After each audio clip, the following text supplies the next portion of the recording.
ang ritual na magpapadaloy ng maraming salapi sa iyong buhay. The best things in life are free. Pero hindi lahat ay libre gaya ng pagkain, tirahan at iba pang pangangailangan sa buhay. Kahit sino ka pa, kailangan mo talaga ng pera upang mabuhay ng maayos sa panahon ngayon. Kung ikaw ay naniniwala sa magic at kapangyarihan ng faith, narito ang isang ritual na maaari mong subukan upang dumaloy ang maraming salapi sa iyong buhay.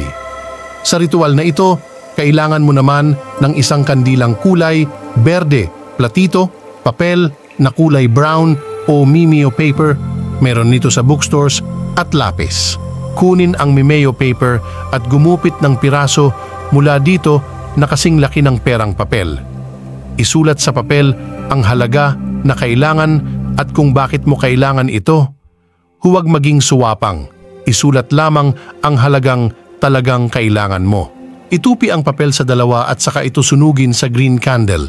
Sa sandaling maabo na ang papel, kunin ang mga abo at saka mo ilagay sa isang plastic bag o ziploc bag at itago mo sa lugar na walang makakakita kundi ikaw.